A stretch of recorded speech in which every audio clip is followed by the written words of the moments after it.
Well,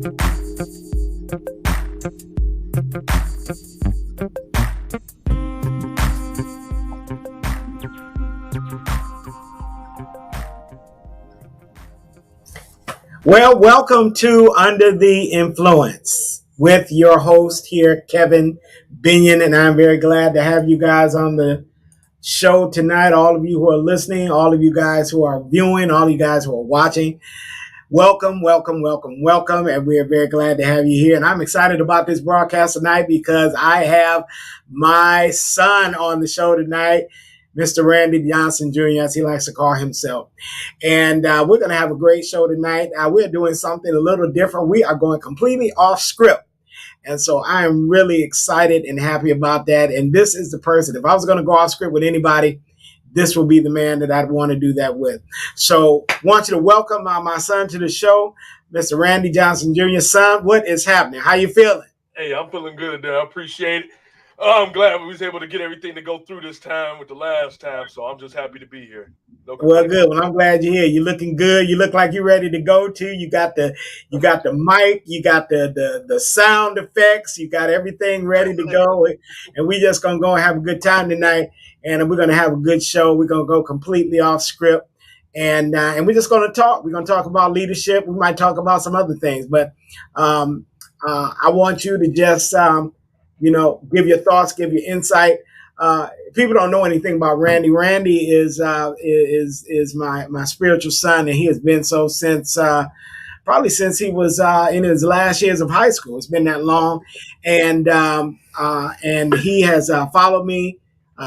Just the camera. He has been following me for years, and I have been very proud to be an influence in his life, and very proud to assist him in making the decisions that have helped him to become a very successful man, very successful father, very successful person in his career in business. And I do love him like a son, and I'm very glad to have him here. But he's also very insightful, and when people listen to him, they might say, that brother's crazy out of his mind. But if you listen to the things that he's saying, he's making complete sense. So, we can't judge a book by its cover, family. And sometimes we just have to listen. We have to listen and dig deep, listen for the question behind the question and the statement behind the statement, as I always say. So anyway, we're going to have a good show tonight. And we're just going to go with it. So, son, let's start by talking about leadership. When you think about leadership, tell me what you think. And also, I want to know what you think about men being in leadership and women being in leadership. Well, leadership, I appreciate all that great introduction. Only my dad can give me an introduction like that, right? Everybody, and it might be a little bit of modesty I have because I'm nowhere near modest, but I'm grateful for every single thing that has happened to me in my life. And one of the biggest blessings that I have in my life is the fact that this man has been in it. He's been integral in every piece of my life. Like I said, it's literally now over 20 years because I just turned 40 in February. So I'm definitely grateful for that and love you the same way, Dad. So when I think of leadership, just off bat, the first thing I think about with leadership, I think of a lonely place. Leadership is not for people that are looking to be popular. Leadership is not a place for individuals who want everyone to like them. Leadership is a place of just perfect honesty. The first word that comes to my mind is loneliness, because leaders make all the decisions that everyone else is afraid to make. They understand that to make everyone happy is to make no one happy, and leadership is more than, how's the best way for me to phrase it? It's more responsibility than privilege when I think about it. So when it comes to leadership, it's a big responsibility, because you have to definitely understand that in leadership, you're not number one. So I think that the best leaders understand that they're not number one when they're leadership.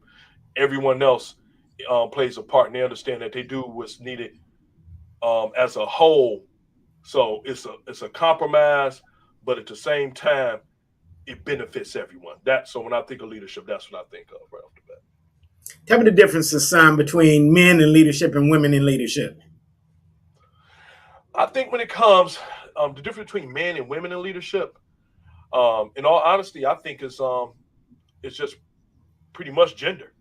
I've seen good men leaders. I've seen good women leaders, and I also seen the bad of each of them as well. I think that men and women lead differently. I don't think one is more effective than the other. I think that the rationale behind their decision making is what plays a part into the leadership. So I think that with men normally lead with a more um, an example based set. I know that for myself when I do a lot of leadership, it's whatever I'm asking you to do, I've done, I'm willing to do, and I understand it. So men do more of they kind of go lead by example. I think that a lot of people respect males in leadership because when they see what they do, it's hard when you have someone. It's just like if someone say they're a manager over a apartment of computers. If they never done anything with computers before, all you're gonna have is a whole bunch of disgruntled people behind you that have been in the field doing um, what their specialty has been for years, and they never have respect for you because you don't know what you're doing. So I just think that, in all honesty, with men and women, I think that the only thing that's different is how they do it. But I've seen both men and women do good jobs, and I've seen both of them do horrible jobs. You mentioned the key word in your definition there, and you're talking about the differences. And you mentioned the key word, and the key word is respect. What causes leaders to lose respect from people? Number one, lack of accountability. Once you lose, when people realize that you don't ever take responsibility for the things that's your fault, they automatically lose respect for you. I think accountability is the number one disease in America outside of laziness and selfishness. Hmm. The lack of accountability is when you say, because good leaders even take fault when it's somebody on their team and they didn't directly do it because they understand I'm the leader of that team and I'm responsible for everybody on here. So let me take accountability for it. But number one, that'll lose hands down lack of accountability. So let's talk about some things that are happening in our social landscape right now that could affect leadership and just things in general. So, you and I are both sports nuts. We love all types of sports. Um, let's talk about the controversy regarding the swimmer who wanted, he's called himself transgender, but he is, been swimming with the women and breaking all of these records. Let's talk about that. Let's talk about how does that affect the relationships that we have with men and women as it becomes, when we're talking about leadership.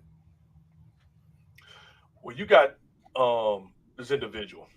I can't remember his name right off bat, but he was keep in mind a lot of people. Number one, I think a lot of people have to understand he's been swimming for years. That's number Mm-hmm. one. He's been swimming for years. He's been swimming with the man, and he's underperformed. He's been thoroughly beaten when performing with the men that who are like him, who are the same anatomy, who are the same, same gender, same structural build, and everything of that nature. He has consistently lost. I believe that right now, where you got this situation where he now wants to proclaim himself as transgender or trying to say that now he's now a woman, so he should be able to perform with women, to me speaks horribly to his character. Because you're not the same. You're not built the same as women.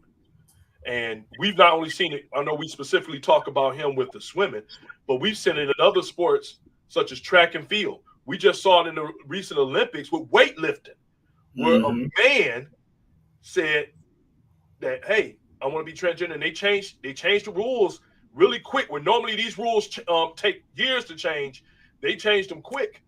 And what happens is that it starts to be a point where you start saying that you could be anything that you want to be, such as when it comes to gender and things that just are factually wrong, scientifically, spiritually, and factually wrong. Um, So when it comes to play with this, it's almost like he's saying, I can put on womanhood like a costume. Hmm. So he basically saying, I can put on womanhood when it's convenient for me, and I can put on manhood when it's convenient for me. And that's where the lack of integrity to me comes into play. Because if you really want to make it honestly, then you got, guess what? Then now you have to have another group that's the transgender group that's transition over to that's saying they transgender over to women. Create a different a group for them, but don't take away from women, because now you're gonna have men coming in here destroying women's records, taking all these things that women who are been doing this for years. I feel like it's just a big discredit to everything that he stands for. I think anybody with integrity would say, "Let me perform with other individuals who are that's like me, not individuals that I want to be like." I think it's a big difference. Let's go a little deeper with that. Do you think that that posture is going to cause women to have less respect for men? I think, to be honest, I think a lot of women have already crossed that threshold to where they have Hmm. less respect for men. I think with this particular case, because the battle for these rights for transgenders have been headlined by one other group, big, huge group, and that's been women. So women have been in the forefront of assisting with getting more laws and things passed for them. And their thank you for that is now that they're going to be forgotten. They're going to be considered a costume that anybody can put on and they can claim it. So I think that with women now, they've lost respect. I think that's a part of the problem, because I believe a lot of men and some women, but mainly a lot of men, very wise men and men who don't really have a horse in the race, just speaking wisdom, have said that this will happen, have told them that you want to be careful about how you backing and where you're going to go, because once you open up Pandora's box, you can't control what comes out of it.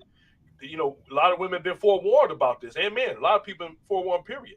So where they were losing respect for us, and sometimes we were telling the truth. We weren't telling them because we wanted them to be in a lower position. We wanted to tell them because we value their position. We said we value as women. But one day it's going to happen. If you keep backing up things that are not right, you're going to put yourself out the picture. And they're starting to see that slowly but surely now. How much money are we talking about with this whole? And I want to just where I stay right here for just another minute. So this whole transgender sports thing, how much money are we talking about in this thing? What's the real deal? Is it that men really want to be transgender, or is it that they've got all of this money behind them that is going to make them rich? I mean, where are you on that? Dad, and you, like you said, we both big sports nuts. So I remember Deion Sanders said something that I wish people had paid attention to when he was coming out of Florida State. People got to understand, Deion Sanders was not all mouthy at Florida State. That was not. He was just a straight up ball player. He didn't do Mm-hmm. no talking, he didn't do anything. He just got out on the field and did his thing. He said, I realized that in order for me to make more money, that if I look good, I'm gonna play good. I had to create a personality for itself. That's where Mm, prime time came from. So correct. this is where it's going on. It's always going to be about the money, because the more that you win, the more money you make. It's very simplistic to that point. It's $1 billion industry that's floating behind here just for transfer. They have just think about this. June has been declared LBGTQ month.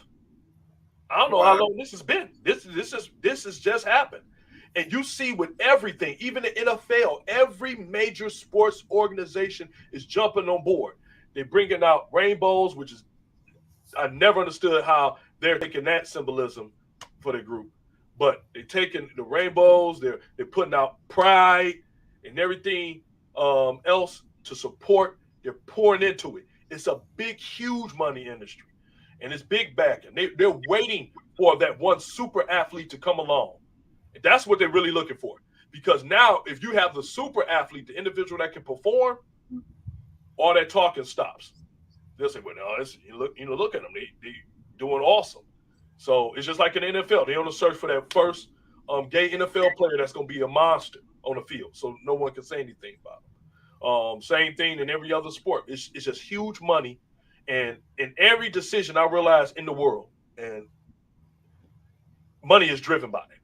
If it doesn't affect the bottom line, they don't care nothing about it. So this big push is huge money making, because if it wasn't making money, you wouldn't never hear about it again. So let's talk now. Let's talk a little bit about your role as a leader. Do you consider yourself a leader or an influencer? And what are some things that we'll do it with that first? Do you see yourself as a leader or an influencer? And then the next question is, what are some things that bother you about your peers as far as leadership? If I had to say which one I preferred, I thought I was at this point. I think more importantly in my latter years, I think in the beginning stages, I think I was a lot more influenced. I was a lot more influenced, and I don't feel like I'm a full fledged leader as of yet. I feel like I would say about, let's say, let's say 51-49. It's becoming it's catching up to it to a certain extent. I think that with leadership, I realized that one of the number one things about leadership is that you never stop learning. So I'll never be 100% leader, because I'm going to be continually developing and continually learning. Um, Influencers, you can get to that, because we have a lot of influencers, but don't mean that they're good leaders. So that's why I said I feel like I'm about that 50-50, because I do have the leadership, and everything that I've done, and God has blessed me with. I've been in a leadership position, and it's mainly because I understand how important it is with leadership. It don't mean um, all the responsibility. It means you carrying a lot. So it just ain't yourself. So like we said before, that there's a lot of responsibility to it. The things that make me upset about people that's maybe in my position, and or other individuals I've met, is the fact that they're so needy for people to accept them. That's what irritates me so much about a lot of people in their leaderships now. They Hmm. want everybody to accept them, so they're ready to please and pacify everybody around, so that way they can look like the hero all the time. Nobody wants to be the bad guy, and I'm like, well, you're in the wrong role. Why? You don't want to look like the bad guy. And I'm a firm believer that in everybody's story, sometimes in everybody's people's story, you're the bad guy. And it ain't because you did something bad. I think those things are subjective. Because you could be making right decisions that you mean well by, but someone think you the bad guy just because it's not what they wanted. So I think people in leadership now, they too gullible. They have no backbone whatsoever. They don't have no stance. They're not rooted in anything. They're dandelions. They're not rooted in anything. They're not trees. They're dandelions. Let's talk about. I want to talk about leadership now. I want to talk about it in the family, in the home. You're a great dad. I have, uh, my daughter Rihanna, before she was born. Just a bunch of joy there, seeing her grow up, becoming a excellent young woman. Very proud of her. I want to talk about what has happened to leadership in our home, and what made me talk about this. I saw the NBA draft just took place, and I forget, what the guy. I don't even know if what team he was drafted on, but he went up to the stage, to accept his draft position and everything, and social media blew up because his mom was on his arm, and she was like, looking like his woman, and it's like, so social media went crazy, because she had this outfit on Yeah. that was like, whoa, that's your mother, so Yeah. everybody's drooling over her, and she blowing up social media. I want to talk about, son, these boys and their mothers and their relationships. What's going on there? I'm just seeing a lot of this happening. What's happening there? Mothers have treated their sons like their boyfriends, and it's been going on for a long time. Um, And a lot of it goes back to the fact that bad decision making. That's number one between the mother and the father. Most times when you have that type of situation and the man's not involved, and we put some unfair titles and some unearned titles on a lot of young men. One of those things would be you're the man of the house. Hmm. Like no, you're not the man of the house. You still the son, because that's your mom. She don't play one position. She just becomes the best mother she can be, and rely on God to take care of everything else.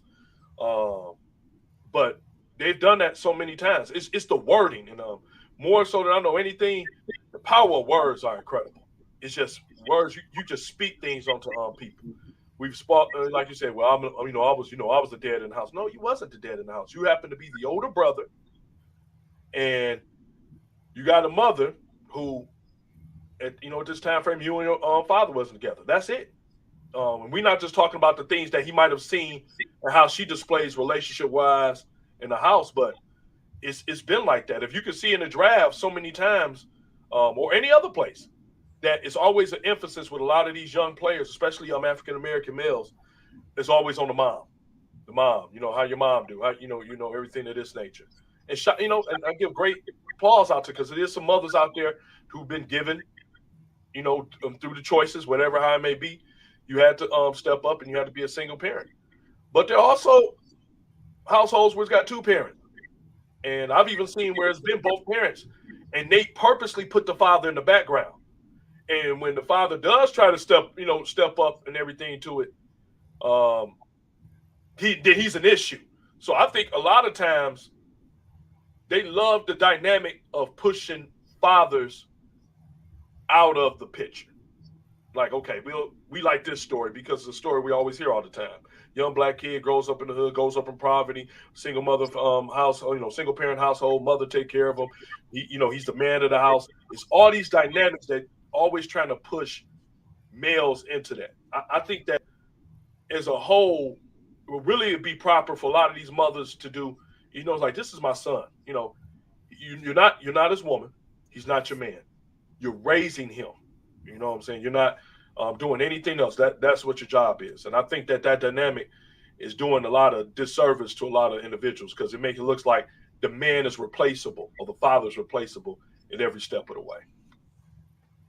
So how have you been able to be so successful with Rihanna? So she's, did she turn 16 yet? Is she 15? What He is it? just I turned can't remember. 15. Turned All right, 15. just turned 15. Yep. All right. So yeah, I knew she just had a big birthday. How have you been so successful as a father raising a daughter? What would have been some of the keys that have helped you to be successful in that regard? Because, I look at her, she's doing well in school, she's athletic, she ain't got no boys in her head. I mean, she seems to be on the right track. How have you done that? It's just been a couple of ways. One is through absolute prayer and trusting in God in every step of the way and how to raise this kid. Because I've never had a child before. The one thing I never wanted to be um, was a baby father and have kids running all over the place. So Rihanna is my one and only child through marriage. So the biggest thing, like I said, is just one is staying prayerful. It's hitting my knees about it because I wanted to know. I wanted God to help me to become the best father that I could be because I knew I had no idea about it. Um, I know Randy Johnson Sr., my dad. Um, God bless his soul. When he was first around, my dad, I learned about financially taking care of your family from him. He worked. Um, he started his own business and things of that nature, but it was things that he was absent on. So when someone asked me about that, like you just asked me, the best advice I told him was like I took everything that my father did well with me, and then I also gave my daughter everything that I longed for that I never got from my father. So it was time frames that I didn't realize it. Like individuals like you who came in my life at the right time, even in high school, and other individuals I've seen that were good fathers, and there's not a lot of them. But I've seen that moved in integrity and moved in love, because I learned about how to love honestly from you, from how you love me. That's why when if anybody ever tell me anything talking about that's your dad, like, oh man, y'all still kind of look right. Yeah, I've been around them all the time, so it's fine. Y'all can say that, but it's because you earned it because of the way that you've always loved me. You always told me you kept me humble. So I bring humility. You keep me humble. No matter how big the success is, you always tell me, yep, say, nope, it ain't all you. And a lot of people would not understand. They're like, man, your dad dogging you out. Or you say, nope. Like, your dad dog? I'm like, no, he just keeping me humble. He wants me to be humble so I don't ever have to get humble.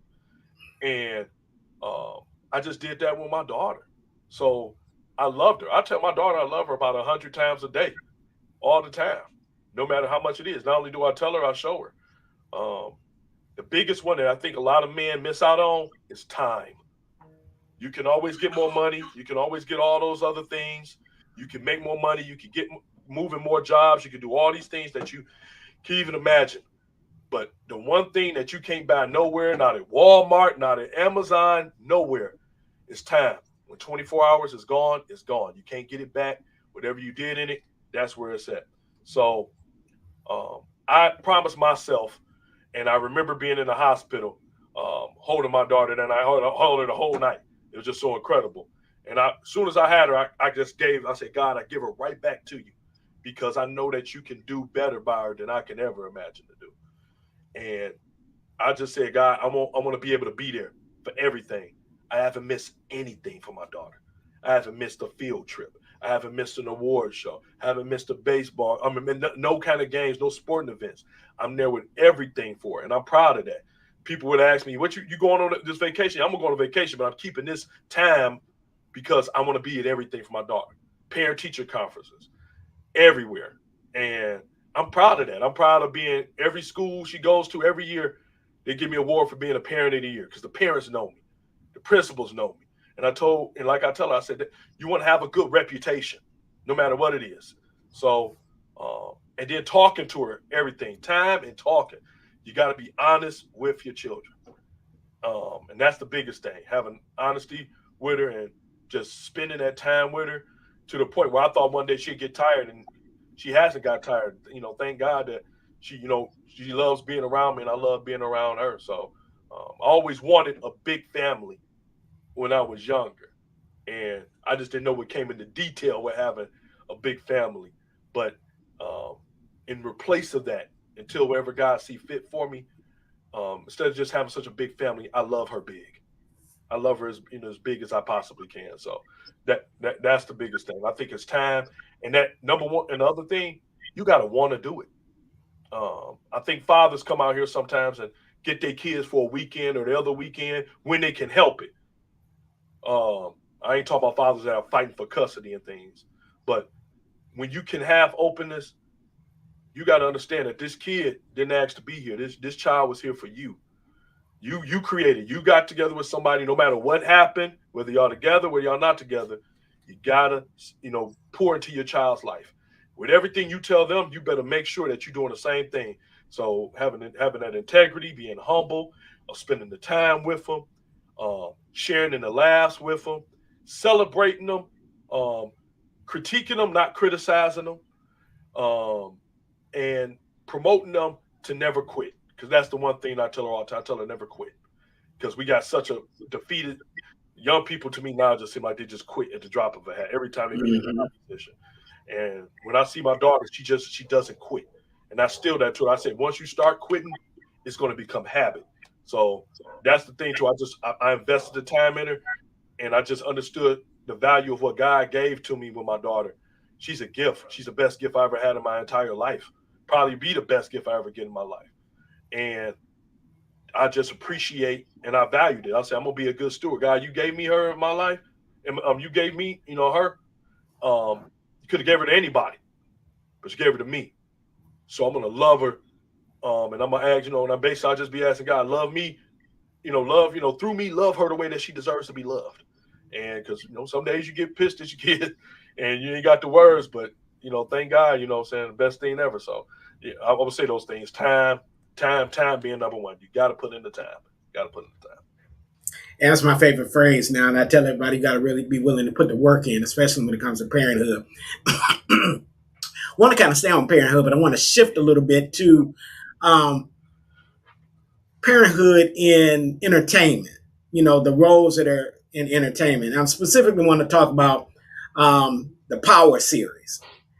Now, so the first one, was Power, with Ghost, and then his son, Ghost 2, and then Raising Canaan, and then Tommy. I want to talk about the Raising Canaan. Yeah. So now, there was an episode. And first of all, the way that the script was written with Raising Canaan was that this kid was real smart. His mother was paying for him to go to private school, but he wanted to be in that gang. And so she gave in, let him drop out of private school so that he could, run the game, be in the game with her. What kind of message does that say? Oh, and then the other thing too was that she didn't even want him to get to know his biological father. Nope. What that whole scenario, what kind of message is that sending to our young men, our mothers, mothers out there, black single parent mothers? What that whole thing? What message is being sent through that influence? And then you already know that nothing that gets on TV is by happenstance. Um, you know, I heard such a person say a good quote one time that says, that's why they call it television. It's tell a vision.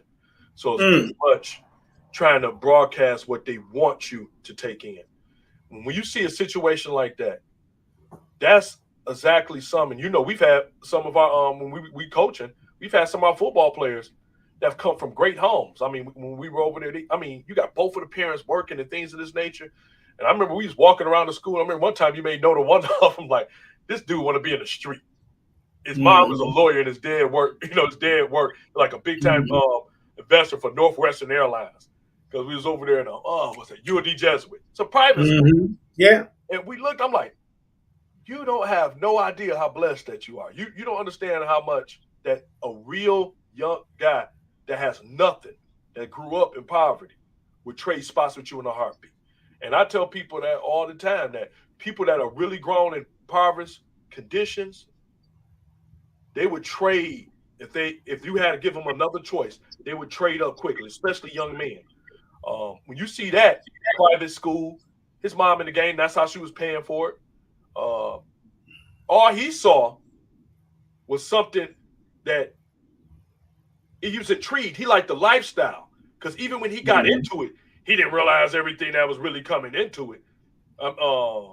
And even with his father, it's like, why wouldn't you want him to know his real father outside of some kind of violent way? Because his father was a police officer. correct. And when you see this, it's like the scenario for us. A lot of people see this, they think it's entertainment, but it's getting soaked into you as well too. Um, Hmm. and like I said, it's television. And the more you put of this type of stuff on there, the more it become repetitive. You become desensitized to it. So with a lot of young guys, um, it kind of breaks your heart because it's like this guy had to step up. His mother put him in the best positions. He could have been in the very best schools, very best. But he wanted to be everywhere because he liked the lifestyle. That's it. He enjoyed it. He in it for the lifestyle. He wasn't in for everything that it came with. Because everybody that was around him, like that was in it, was like, why you want to get in this? We trying to get you to be something better. But I think at the end of the day, she saw that, man, he gonna try to do this with or without me, so let me do it. Which I still think it was a piss poor decision. But Hmm. it's just like in every scenario. Even with, like you said, with raising Canaan, if you go to Ghost, it's the same thing. His father, even though he was in the business, he had ambitions to get out of it. He wanted to leave everything behind, and everybody that was with him wanted to stay with it. So when he started really making it like, hey, I'm being out. I got political ambitions. I'm done with all this. That's when everybody kind of got in their most angry ways to try to keep him in. Even the mother pushed the son right into doing the business. And at that time frame, teaching them the game and doing all these things and all of this nature. And it's like it's sad. A lot of people say it's entertainment, but it's still sad to a point because there's other ways we can entertain. Not everybody can just say and sit back and say, "Oh, that's entertainment." You got somebody that's idolizing that. Let's talk about again. We're just talking about all these different scenarios in our culture. I want to talk to you about Black Lives Matter for a minute. So, Yes, sir. they've been in the news. The president of Black Lives Matter has been in the news for misappropriation of funds. So you got, over 70 some odd $1 million has been donated to the Black Lives Matter movement over the last couple of years. Most of that money donated by white people. Mm-hmm. And so now all of a sudden we got, 30 some odd, almost $40 million coming up missing. What does that say about how does that, what does that do to our narrative? What does that do to the stereotypes? What does that do to even to that cause? Which I'm not a proponent of Black Lives Matter. I'm not giving them one bit of support for a variety of reasons. But for those people who have the fact that you got all of this money that is unexplained, what does that cause the rest of the world to say about us? It's basically the same narrative. It's just what you just said about the difference between being a leadership and influencer. Um, when you look at Black Lives Matter movement, uh, and the biggest thing that I said, and I'm trying to say this without being well, okay, it doesn't even matter. But what it says is that it doesn't matter what group is being belittled or what cause that you're trying to champion, is that lack of integrity and greed can still happen to anyone. So when you have this, because I believe the women who actually started this were actually, I believe three lesbian. I think three, oh no, four lesbian women that actually started it, and what end up happening, and that shouldn't even be the cause of it. And I don't want people to think that's what I'm trying to say. What I'm trying to say is that when I went back and read over their mission statement, which people should really start reading a lot of these groups' mission statement, however they Mm-hmm. try to disguise it, it has nothing to do with lives of black males. They just use this as a starting off point. They used it because it was they took the temperature and that's where it was at. Like this is where we can do. They're actually for when you read through it, they're talking about the elimination of what I'm saying what we know as a family. They're Mm-hmm. talking about removing black males out of that position in leadership of the family. That's Mm-hmm. you see, those are things we gotta. This is why we can't just jump in the water all the time. You need to take some deep looks and see what's going on before you start jumping on people's causes. Uh, Mm-hmm. and when you see that, and you see that now they misappropriating funds, and it happens like we had it happen not too long ago with Detroit, where they had the big scandal with the schools, Detroit public schools, when they found out all these staff members and principals was taking money. Most Mm-hmm. notably, Spain, one of our Mm-hmm. best schools in the city, known for their band, got money from Ellen DeGeneres. Yep. And then come to find out he's one of the main individuals, main accused, you know what I'm saying? The main offenders were doing it. You found out, wow. And then when you looked at the color of these people, you like, wow. I don't care what nobody says. I believe in my junction, not trying to get too far off there. I'm sorry. Let me know if I'm talking too much. That it's something about when you do it to people that look like you that make it even Mm-hmm. more disgusting because you come and you understand the things that's going on in the schools and the neighborhoods. So when you have somebody say Black Lives Matter movement, but you kind of anti Black Lives Matter, it's something it's something disgusting about that. So I believe that's what it does. It creates a disgust because when you're not coming out for with our own community, is out here doing wrong. And I know a lot of people say, I want to say black on black. Wait, okay, don't say black on black crime then. Just say this. In our neighborhoods, which are majority black in the city of Detroit, or in any major city where the black population is high. Any where you is where it's at. When you don't come out to that type of violence, you don't come out to protest that type of thing, telling the neighborhoods to take your accountability for some of the destruction of your own neighborhood. When you tell them to take accountability for the crime that's in your neighborhood, when you don't do that, you only come out when it's strategically white cops doing something to blacks. That's good, but it needs to be well rounded. It needs to be everything. Everything should be you should be fighting against. We already know we've been through it. It's been cops and racism, but we got to deal with the inner hatred that's inside us. That's what I didn't never like about them because they never dealt with that. They only dealt when it was when it made news coverage. And anytime I see anybody, they only come out when the cameras is out. I feel like they always got a hidden agenda. So now, what that does for any group that actually trying to do the right thing, it creates a disgusting taste in everybody's mouth. Mm-hmm. That's what it does. I live in a predominantly white neighborhood, over in the Grosse Pointe area. A couple of years ago, all I saw, on the lawns of a lot of my neighbors were Black Lives Matter signs. They were on the lawns, they were in the windows. A couple of even people even had, and these are white people, even had bumper stickers and everything. I've driven through my neighborhood lately, and I haven't seen not one. They've taken them all down, and these were the major proponents. These were the people that were funding the movement. These are the ones that were giving the money. We wasn't giving no money. All of the black billionaires that we have and millionaires, I can count on one hand those that I've heard that actually gave significant amounts of money to the movement.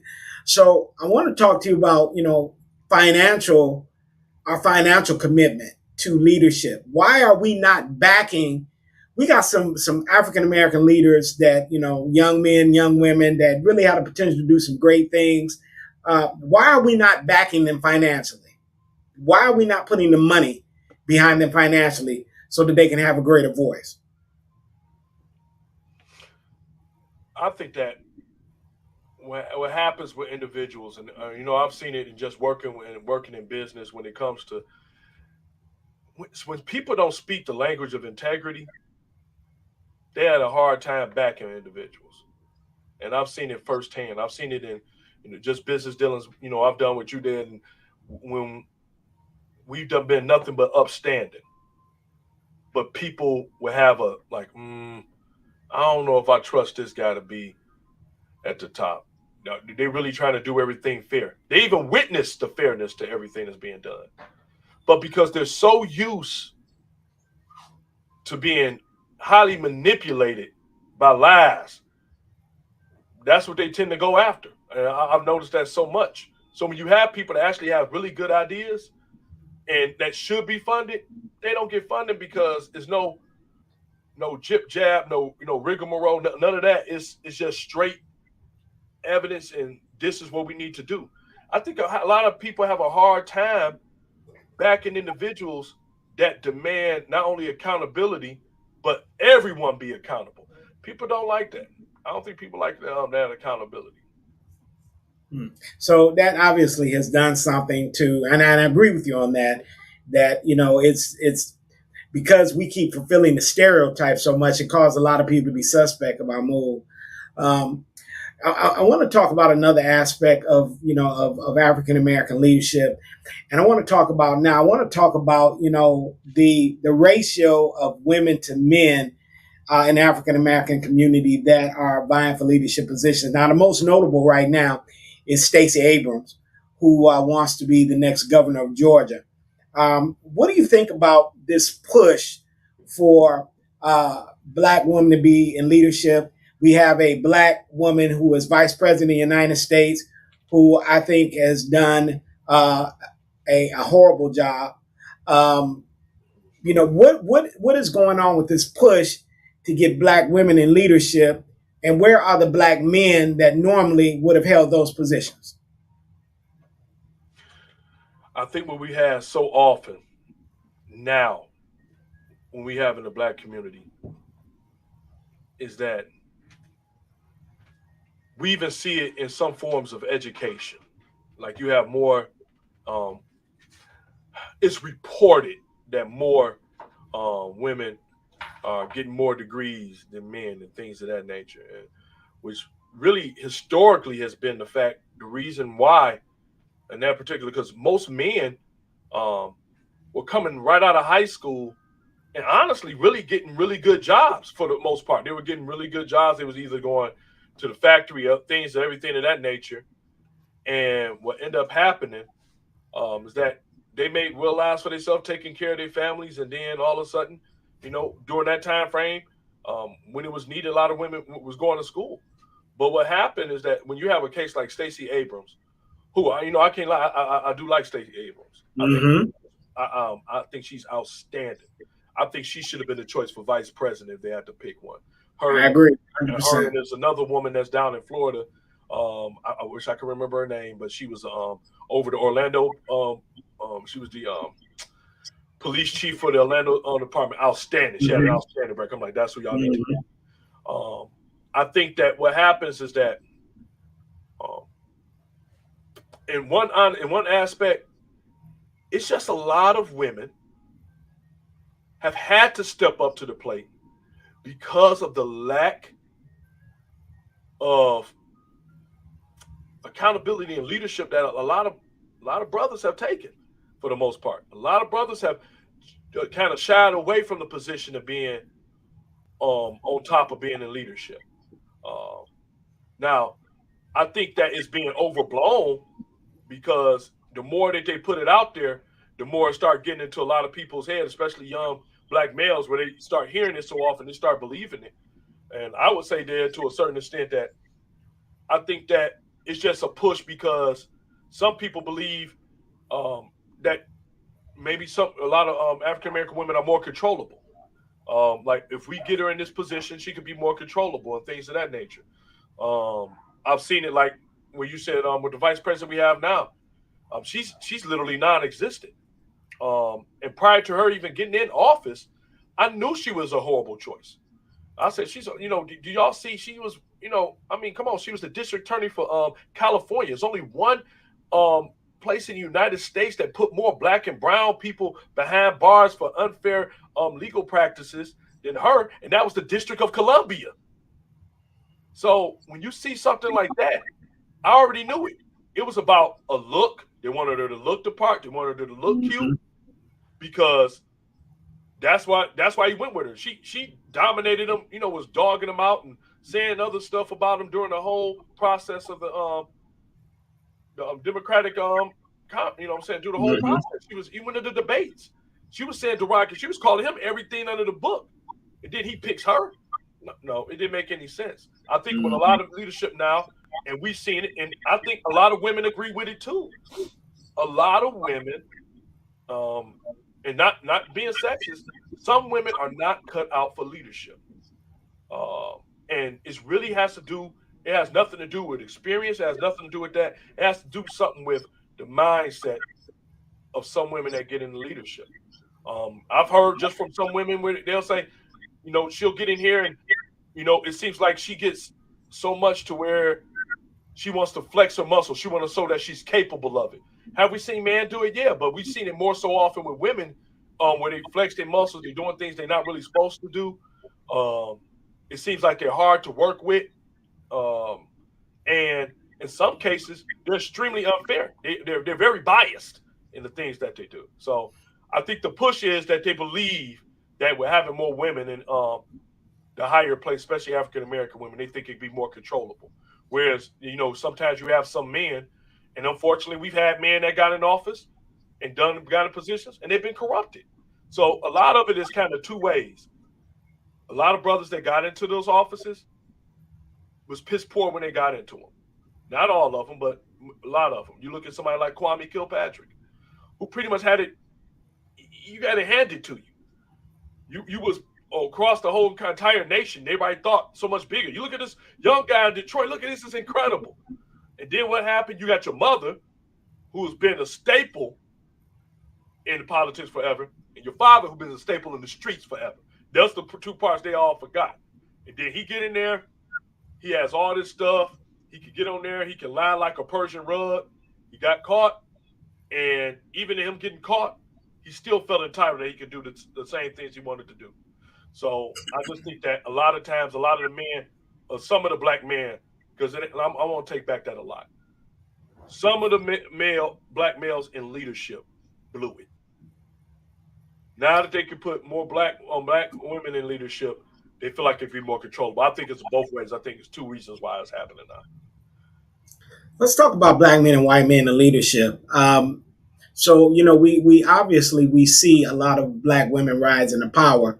Um, but what are the differences between black males and white males when it comes to leadership? For example, over the course of the history of this nation, we've had one African American president, but once again, you know, he fit the suit, he looked the part.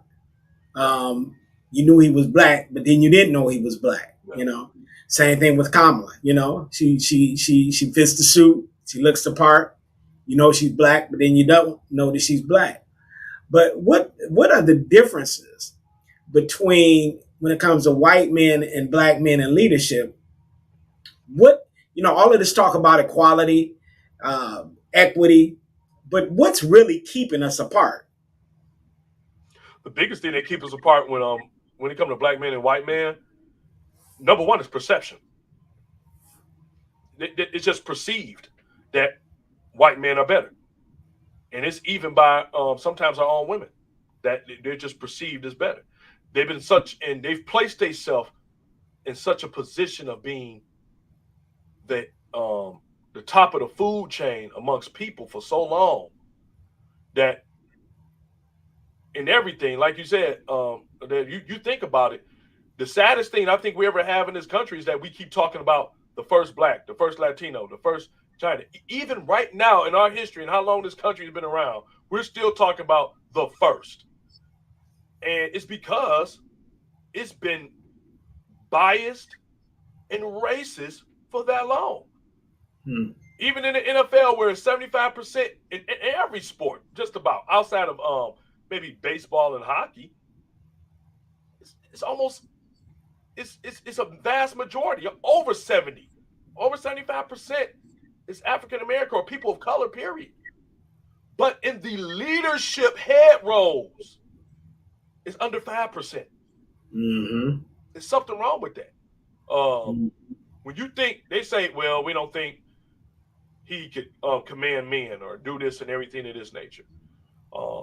And you see it all the time. Like you'll see some individuals, they'll say, yeah, I just think they can have a similar resume, but when it come down to it, they'll look at the color of skin. Like, yeah, he's white. That's why he can sing better. Historically, white's been, historically. I'm like, we don't want to go through history or what white men have done. And it's so, so incredible that they do that. But when you look at things like, you see what's happening in this country, no other race has been vilified. No person has been more vilified than black men. We've been put there all the time. We're almost being put in blame for things that we absolutely didn't do. Every time another race comes over from another country, they have been harassed, beaten, and crucified by whites. But then those same people, those same races, still think blacks are the most dangerous. Whether it be Asian, whether it be Irish, whether it be Latino, they still put us in that notion of they're the most dangerous. I'm like, y'all do realize the most dangerous person is the person that can move the pieces around the board any way he wants to. So I think that when it comes to that, it's the biggest one is perception. It's always perceived that if it's white, it's right. So if they even think about black, it's like, maybe we need to check this. Maybe we need to check that. It's like it's got to be all this other breakdown of why you got to be this way. Where white is almost he's shoved in the door. You white, you're right. Let's get him in there. Son, I want to go there deeper, but we are out of time. We are out of time. I wanted to go there deeper. I wanted to talk about that whole racial dynamic between black men and white men. So, put a bookmark in there. And when we Absolutely. do round two, we will definitely start off with that. So it's been great having you on the show today, son. I'm telling you, you have enlightened the people. It's great. And somebody wants to get in touch with Mr. Randy Johnson Jr. What's the best way for them to do it? The best. Facebook, Instagram, email. Where they can always, email is good, but I have a podcast, Unfiltered with Mr. Johnson, that has been around for 4 seasons, and we're doing awesome. And I appreciate to all my fan base and everyone else out there that continually comment and follow and subscribe. So we are on Twitter, we are on Facebook, we are on YouTube, all that Unfiltered with Mr. Johnson, in each one. So you be sure to look us up. You can also, if you feel free, you can get in contact with me through Unfiltered with Mr. Johnson at gmail.com as well. But also, like I said, there, just come check us out. Come look up. I think I'll be greatly pleased with what you see on Unfiltered. This is an outstanding show. Outstanding. Very good. And it is a great show. I've had the pleasure of being on it. And son, we look forward to having you back on Under the Influence again. Absolutely. In the very near future. So go check out his podcast, Under the Influence. That's me. Unfiltered with Mr. Randy Johnson. Go check it out. It's a great podcast. They talk about some great subjects, and you will be pleased. Son, thank you very much. Appreciate you being on the show. We'll have you on again real soon. Thank you. Well, family, another great show, Under the Influence, and I'm so very glad that we had Mr. Randy Johnson Jr. on the program tonight. If you were listening, he dropped some great knowledge and gave us a lot to think about regarding leadership, race relations, dynamics in relationships. It was all good. So we're very glad that you guys tuned in today. Always follow our podcast. We're on Twitch, YouTube, Twitter, and also on Facebook Live. So always follow our podcast. And again, if you want to get in touch with me, you can hit any of those social media sites, and I'll be sure to respond to you. I want to give a big shout out to my producer tonight, Shirley Dexter Ashley, who always does a great job of keeping us in the flow. Thank you for her. She's great. She's outstanding. And we're going to be back in 2 weeks. Next week is the 4th of July holiday. So we won't be on then, but we'll see you again on July the 11th, when our special guest will be Margaret Trimmer, Senior Vice President of Strategic Operations for Delta Dental. You don't want to miss that program. Until then, be blessed, be encouraged, enjoy your 4th of July weekend, and remember, leaders lead from the front. Take care.